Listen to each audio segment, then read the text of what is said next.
अस्सलामुअलैकुम स्टूडेंट्स, उम्मीद है कि आप सब लोग खैरियत से होंगे। आज हम लोग मैथमेटिकल एनालिसिस की बुक में से चैप्टर नंबर 11 जो कि प्रॉपर इंटीग्रल का चैप्टर है, उसकी एक्सरसाइज नंबर 2 का सेकंड और थर्ड वाला क्वेश्चन करेंगे। ठीक है, इसका जो फर्स्ट वाला क्वेश्चन है वो हम लोग लास्ट वीडियो में कवर कर चुके हुए हैं। अब हम सेकंड और थर्ड वाला क्वेश्चन करेंगे।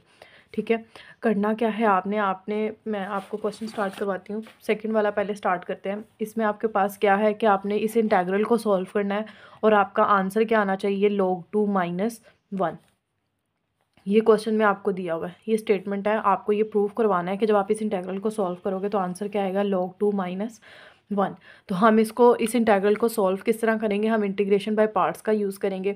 तो आपने ये लेयर्ड मेथड पढ़ा हुआ है, इसमें लॉगरिथम वाली टर्म हमेशा पहले आती है और ट्रिग्नोमेट्रिक टर्म क्या आती है, बाद में। ठीक है, तो हमने log sin of x, हम इसको थोड़ा सा अरेंज इस तरह कर लेंगे कि log sin of x को पहले लिख लेंगे,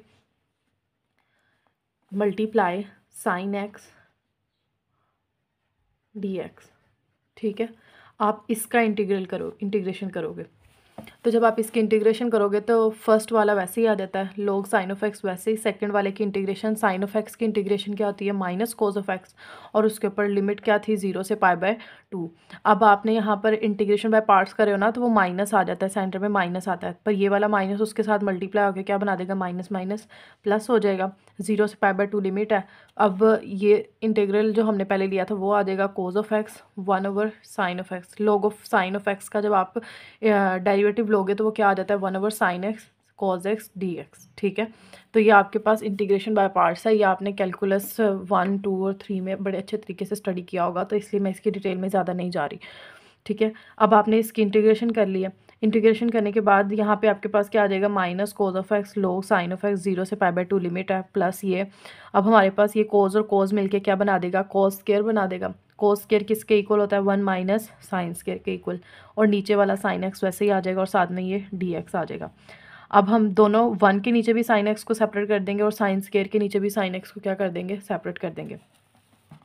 जब हम लोग सेपरेट करेंगे साइन एक्स को दोनों के साथ, तो हमारे पास क्या होगा, 1/sin x क्या होता है, कोसेकेंट एक्स। जब इसको और इसको सेपरेट करेंगे तो ऊपर एक साइन एक्स बचेगा और एक कट हो जाएगा, तो वो क्या आ जाएगा, sin x dx, और साथ में ये वाला माइनस आ जाएगा। आई होप कि यहाँ तक क्लियर होगा। ये वाली टर्म साथ एज इट इज़ वैसे ही आती जाएगी। ठीक है, अब आगे आपके पास ये टर्म वैसे ही आ जाएगी। कोसेकेंट एक्स का इंटीग्रेशन क्या होता है, natural log minus natural log of cosecant x plus cot x. ये डायरेक्ट है, ये आपको पता है। ठीक है, और माइनस साइन ऑफ एक्स की इंटीग्रेशन क्या होती है, माइनस कोस ऑफ एक्स। ठीक है, तो वो माइनस माइनस बिल्कुल क्या बना देगा, प्लस, और साथ में कोस एक्स 0 से π/2 तक हमारी क्या हो जाएगी, लिमिट हो जाएगी। अब हम इसमें लिमिट पुट करना शुरू करते हैं। सबसे पहले हम लोग π/2 पूरी जो हमारे पास टर्म आई है, हम तीनों की तीनों टर्म के ऊपर पहले हम अपर लिमिट पुट करेंगे, फिर लोअर लिमिट पुट करेंगे। जब हम अपर लिमिट पुट करते हैं तो हमारे पास जब कोस π/2 क्या होता है, 0 होता है। ठीक है, तो ये वाली पूरी टर्म क्या हो गई, 0, माइनस नेचुरल लॉग आ गया। कोसेकेंट एक्स क्या होता है, 1/sin x, और साइन 1/sin x होता है ना, 1/sin x होता है कोसेकेंट एक्स। ठीक है, जब आप 1/sin π/2, sin π/2 क्या होता है, 1 होता है, तो 1/1 का आंसर क्या आ जाएगा, 1। ठीक है, तो ये कोसेकेंट एक्स वाली टर्म की जगह क्या आ गया, 1, जब हमने π/2 पुट किया। कोट किसके इक्वल होता है, कोट हमारे पास इक्वल होता है cos/sin x के। ठीक है, तो जब cos π/2 करोगे तो आपके पास cos क्या हो जाएगा, 0 हो जाएगा। cos की वजह से जब देखो ना, कोट एक्स आपके पास किसके इक्वल होता है, कोट एक्स इक्वल होता है cos x over sine x के। जब आप कोस में π/2 पुट करोगे तो ये 0 हो जाएगा, और साइन में π/2 पुट करोगे तो वो 1 हो जाएगा, और आंसर एज इन रिजल्ट में क्या आएगा, हमारे पास 0 आएगा। तो यहाँ पर जब कोट में हम लोग π/2 की लिमिट पुट करेंगे तो आंसर क्या आ जाएगा, 0। तो नेचुरल लॉग के अंदर एक इसकी वजह से 1 आ रहा है और इसकी वजह से 0, प्लस कोस π/2 अगेन क्या होता है, 0। ये हमने पूरी की पूरी टर्म के अंदर हमने π/2 भी पुट किया था। अब हम लोग सेकंड लिमिट पुट करने लगे हैं, तो सेंटर में क्या लगाएंगे, माइनस। तो अब सेकंड लिमिट पुट करते हैं। देखो जब आप लोग सेकंड लिमिट पुट करोगे ना, तो कोस 0 तो 1 होता है, लेकिन साइन 0 क्या होता है, 0। तो log 0 क्या हो जाएगा, इन्फिनिटी। इसलिए हम लोग इसके अंदर डायरेक्ट जो है वो लिमिट पुट नहीं करेंगे। हम लोग क्या करेंगे, हम इसके अंदर लिमिट लगाएंगे। ठीक है, कि लिमिट एक्स अप्रोच कर रहा है 0 को अप्रोच कर रही है ना हमारी लिमिट्स। अब देखें करना क्या है, कोस में आप जब ये -1 जो है, ये माइनस वैसे ही आ जाएगा साथ। कोस में जब 0 पुट करोगे तो क्या आ जाएगा, कोस 0 क्या होता है, 1 होता है। लॉग के अंदर पुट करने से इन्फिनिटी आंसर आ रहा है, तो हम इसके साथ क्या लगा देंगे, लिमिट लगा देंगे कि limit x approaches to 0 log sine of x. इसी तरह जब आप इसके ऊपर आते हो तो यहाँ पर भी नीचे डिनोमिनेटर में साइन होगा, तो साइन 0 क्या हो जाता है, 0, तो वो इन्फिनिटी बनाएगा। तो हम इसके ऊपर नेचुरल लॉग के बाहर भी क्या लगा देंगे, लिमिट लगा देंगे कि लिमिट एक्स अप्रोचेस टू 0। और उसके बाद जब कोज में 0 पुट करेंगे तो अगेन कोज 0 क्या होता है, हमारे पास 1 ही होता है। ठीक है, आगे देख लेते हैं कि आगे क्या है। आगे आपके पास है कि 0 वैसे ही 0 0 ही हो गया, नेचुरल लॉग ऑफ 1 का आंसर भी क्या होता है 0, और ये भी 0, तो ये पूरी पूरी टर्म क्या हो गई, 0 हो गई। यहाँ पे आ जाए, यहाँ पर आपके पास क्या है, ये माइनस माइनस क्या हो जाएगा, प्लस हो जाएगा। ठीक है, तो ये तो प्लस हो गया, लिमिट एक्स अप्रोचेस टू 0। यहाँ पे एक एक्स्ट्रा स्टेप करवा देती हूँ, limit x approaches to 0 log sine of x. ठीक है, ये माइनस माइनस प्लस हो गया ना, और ये limit x approaches to 0 sine of x आ गया, लॉग साइन ऑफ एक्स। अब ये वाला माइनस और ये वाला माइनस भी मल्टीप्लाई होगा, तो minus minus plus limit x approaches to 0 natural log of cosecant x plus cot x. ठीक है, तो यहाँ पर जब आप लोग लिमिट भी इकट्ठी कर लोगे, दोनों की लिमिट क्या कर लो, इकट्ठी कर लो, इसकी भी लिमिट इन दोनों की लिमिट क्या कर लो, आप इकट्ठी कर लो। जब आप इन दोनों की लिमिट से इकट्ठी करोगे तो इसके ऊपर भी लॉग आ रहा है, इसके ऊपर भी लॉग आ रहा है। ठीक है, तो होगा क्या आपके पास, जब दोनों के ऊपर लॉग आ ही रहा है तो आप दोनों का लॉग इकट्ठा कर दोगे। जब दोनों का लॉग इकट्ठा करोगे तो अब ये इनके दरमियान में क्या साइन आ रहा है, प्लस आ रहा है। तो लॉग की प्रॉपर्टी है कि अगर दो चीज़ें प्लस हो रही हैं तो लॉग अगर इकट्ठा कर लें दोनों का तो आपस में क्या हो जाएंगी, मल्टीप्लाई। तो ये साइन ऑफ एक्स और साथ में ये natural cosecant x plus cot x, या दोनों क्या हो रहे हैं अब, एक्स प्लस कोट एक्स, या दोनों क्या हो रहे हैं अब, मल्टीप्लाई हो रहे हैं। और ये वाला माइनस, ये 1 का भी तो कुछ करना है ना, तो ये माइनस और ये प्लस, प्लस माइनस क्या हो जाएगा, माइनस हो जाएगा, और साथ में क्या आ जाएगा, 1। ठीक है, अब उसके बाद देखो यहाँ पे लॉग एज इट इज़ आ गया, साइन एक्स भी वैसे ही आ गया। कोसेकेंट एक्स का मतलब होता है 1/sin x, कोट एक्स का मतलब होता है cos/sin x। ठीक है, एलसीएम लेंगे तो ये साइन एक्स जो है नीचे वाला, ये इस वाले साइन एक्स से कट हो जाएगा, ऊपर यहाँ पे 1 + cos x बचेगा, तो वो आ गया। साइन एक्स और साइन एक्स तो कट हो गए ना ऊपर और नीचे वाला एलसीएम के बाद। ठीक, तो ये लॉग 1 + cos x आ गया, लिमिट एक्स अप्रोचेस टू 0, और साथ में ये जो -1 आ रहा था वो आ रहा है। ठीक है, जब अब आप इसके अंदर लिमिट पुट करोगे, लॉग 1 वैसे ही कोस एक्स की जगह क्या लगा दोगे, 0, कोस 0 क्या होता है, 1 होता है। तो ये 1 और ये 1 मिलके क्या हो जाएंगे, 2 हो जाएंगे, और साथ में लॉग आ रहा है तो log 2 - 1। तो यही हमने प्रूव करवाना था। अब हम लोग क्वेश्चन नंबर 3 करेंगे। ठीक है, क्वेश्चन नंबर 3 में हमारे पास क्या है कि हमने प्रूव करवाना है कि जो हमारे पास इंटीग्रेशन है जिसमें n हमारे पास ग्रेटर दैन इक्वल टू 1 हो सकता है, ये कन्वर्ज करेगी। यानी जब आप इस इंटीग्रेशन को सॉल्व करोगे तो इसका आंसर क्या आएगा, -π/4n। ठीक है, तो हमने ये प्रूव करवाना है कि इसका आंसर एट द एंड ये आएगा। तो अगेन हम लोग जिस तरह पिछले क्वेश्चन में हमने इंटीग्रेशन बाय पार्ट्स लगाई थी, इसमें भी हम लोग इंटीग्रेशन बाय पार्ट्स लगाएंगे। तो जैसा कि पहले पढ़ा था कि लॉगरिथम वाली जो टर्म होती है वो पहले आती है, और सेकंड टर्म जो होती है वो ट्रिग्नोमेट्रिक वाला जो फंक्शन होता है वो बाद में आता है। तो हमारे पास log sine of x as it is आ जाएगा। कोस 2n x की जब हम इंटीग्रेशन करेंगे तो कोस की इंटीग्रेशन होती है साइन 2n x। ठीक है, और जब इसके आर्ग्यूमेंट का हम डेरिवेटिव लेंगे तो वो क्या आ जाता है, 2n आ जाएगा। तो वो 2n नीचे डिवाइड हो जाएगा, 0 से π/2 लिमिट थी, माइनस अब ये 1/2n जो है ये बाहर आ जाएगा, साइन 2n x अंदर आ जाएगा। ये इंटीग्रेशन बाय पार्ट्स का मेथड आपको आता होगा। ठीक है, तो साथ में log साइन ऑफ एक्स क्या है आपके पास, log साइन ऑफ एक्स का जब आप डेरिवेटिव लोगे तो आपके पास यहाँ पे क्या आ जाएगा, 1/sin x cos x dx। ठीक है, अब ये इंटीग्रेशन कंप्लीट करने के बाद नेक्स्ट स्टेप हमारे पास आ जाता है जब हम इसमें लिमिट पुट करेंगे। ठीक है, जब आप इसमें π/2 की लिमिट पुट करोगे तो होगा क्या, आप जब इसमें π/2 की लिमिट पुट करोगे तो log साइन π/2, ठीक है, साइन π/2, साइन π/2 क्या होता है हमारे पास, साइन π/2 का आंसर आ जाएगा हमारे पास 1, और log 1 का आंसर क्या आता है, 0। तो ये पूरी की पूरी टर्म क्या हो जाएगी, 0। जब आप इसमें 0 पुट करोगे तो आप log साइन एक्स वाली के ऊपर लिमिट लगाओगे। करना क्या है, मैं यहाँ पर आपको करवा रही हूँ ये वाला स्टेप जिसमें आपने इस कंपोनेंट, इस टर्म के अंदर लिमिट पुट करनी है। जब आप π/2 पुट करोगे वो मैंने आपको बता दिया कि वो डायरेक्ट क्या हो जाएगी, 0 हो जाएगी। माइनस जब आप इसमें 0 पुट करोगे तो आप इसके ऊपर लिमिट लगाओगे, sign 2n 0 divided by 2n। ठीक है, और इसके ऊपर लिमिट लगानी है आपने, क्योंकि अगर आप डायरेक्ट साइन एक्स की जगह पे 0 पुट कर दोगे ना तो वो इन्फिनिटी कर देगा, तो वो आप कर नहीं सकते। तो limit x approaches to 0 log sine of x, ठीक है, ये आपने करना है।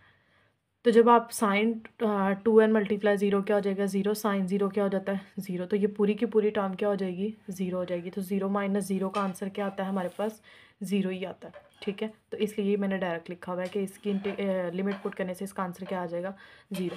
अब ये वाली जो है इसको हमने लिख लिया, साइन 2nx आ गया, 1/sin x आ गया, cos x dx और 1/2n, ये सारी टर्म वैसे की वैसे आ गई। अब ये जो हमारा इंटीग्रेंट था ना sign 2nx 1/sin x cos x dx, इसको मैंने लेट कर लिया कि मेरे पास किसके इक्वल है un के इक्वल है, ठीक है। तो अगर ये un के इक्वल है, ठीक है, अगर ये un के इक्वल है तो अगर मैं n की जगह n+1 पुट कर दूँ तो हमारे पास un की जगह क्या, n की जगह क्या पुट करना है हमने n+1, और उन दोनों को क्या करना है माइनस un+1 माइनस un।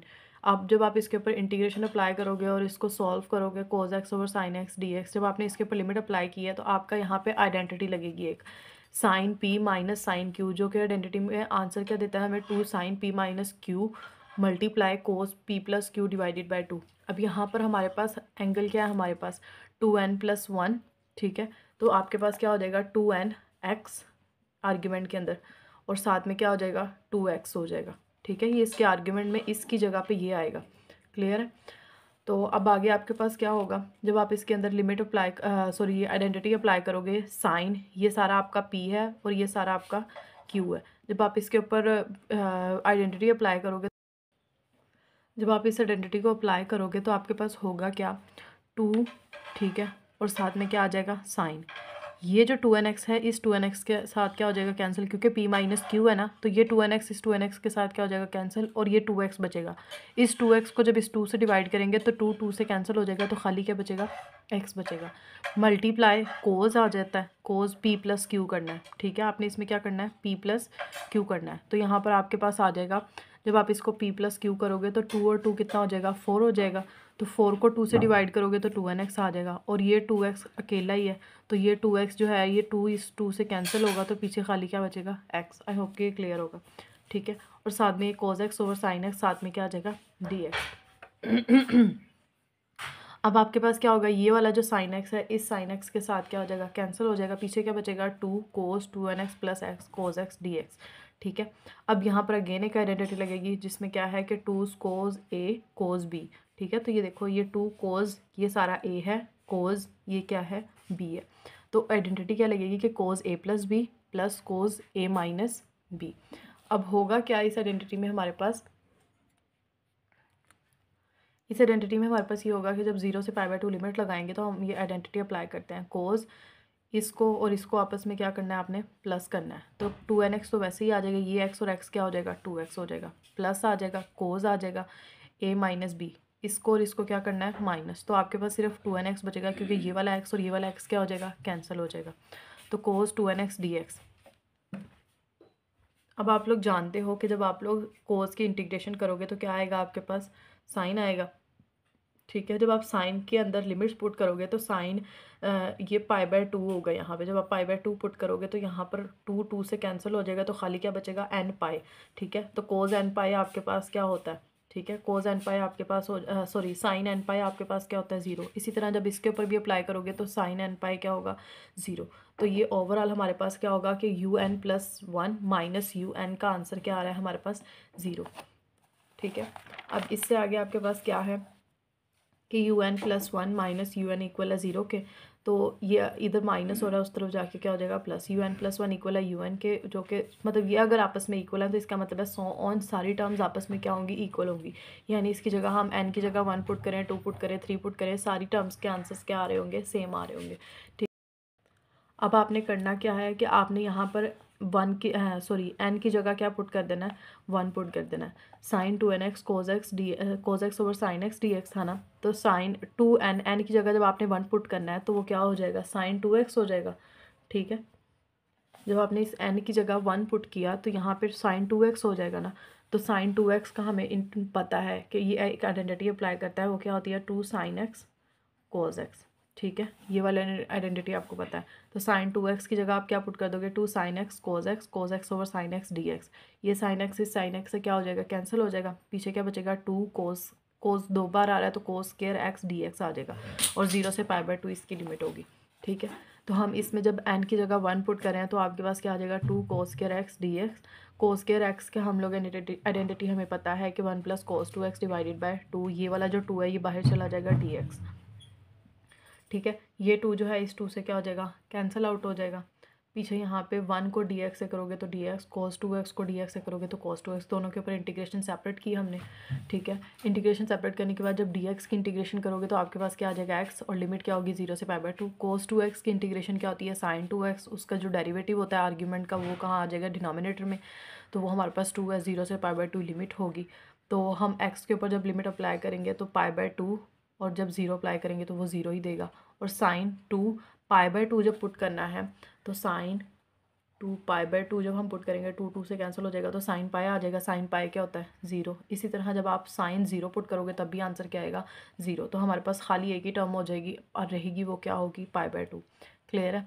तो ये आपके पास इस इंटीग्रेशन का पूरी का जो है वो आंसर आ गया। यानी अगर u1 जो है वो π/2 के इक्वल है, इसका मतलब है u2 भी π/2 के इक्वल होगा, u3 भी π/2 के इक्वल होगा। ठीक है, वो मैंने ऊपर आपको क्लियर कर दिया है कि ये सारी टर्म्स आपस में क्या है, इक्वल है। तो अगर आप un भी लोगे तो वो भी किसके इक्वल होगा आपके पास, अगर आप un भी लोगे उसकी इंटीग्रेशन भी क्या आएगी, π/2 ही आएगी। आई होप कि क्लियर होगा। अब आप इस इंटीग्रेशन का जो आंसर आया है, इस इंटीग्रेशन इसको सॉल्व किया था ना हमने इसको सॉल्व किया था, और इसके बाहर क्या आ रहा है हमारे पास, -1/2n। तो हम इस -1/2n को लिख लेते हैं, -1/2n, और उस इंटीग्रेशन का आंसर क्या आया है, π/2। पाए इससे मल्टीप्लाई हुआ तो पाए आ गया, 2 2 क्या होता है 4n, और बाहर क्या आ रहा है, माइनस। आई होप कि ये आपको क्लियर होगा। लेकिन फिर भी अगर कोई क्वेश्चन है तो आप लोग कमेंट कर सकते हैं। I will reply as soon as possible. Thank you so much for watching this video. अल्लाह हाफिज़।